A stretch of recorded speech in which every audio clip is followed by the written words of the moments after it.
ഏറ്റവും ചുരുങ്ങിയത് പറപ്പൂരിനെ കൊണ്ടെങ്കിലും ആ ആയത്ത് ആ വാദത്തിന് തെളിവാണ്, അത് ദുർവ്യാഖ്യാനമല്ല, അതിൽ അബദ്ധം സംഭവിച്ചിട്ടില്ല, അത് തെറ്റല്ല എന്നൊരു പൊതുവേദിയിൽ പറയിപ്പിക്കാൻ കഴിയോ? എത്ര കാലമായി ഞങ്ങൾ ചോദിക്കുന്നു? എത്ര സമ്മേളനം നടത്തി? എത്ര സമ്മേളനത്തിൽ പറപ്പൂര് പ്രസംഗിച്ചു? എത്ര സമ്മേളനത്തിൽ അദ്ദേഹം സംസാരിച്ചു? ഇനി അല്ലെങ്കിൽ സ്വകാര്യമായി അദ്ദേഹത്തിന്റെ ഒരു വീഡിയോ എടുത്തൊന്ന് പുറത്തുവിടൂ.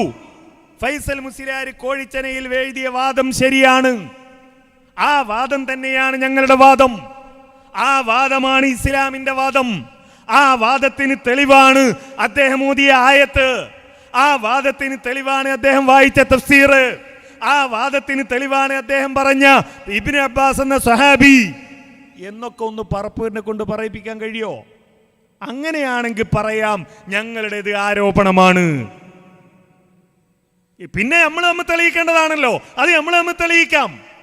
സ്വന്തം പാളയത്തിലുള്ള ആളുകൾ പോലും അംഗീകരിക്കാത്തതാണ് ഈ ദുർവ്യാഖ്യാനം.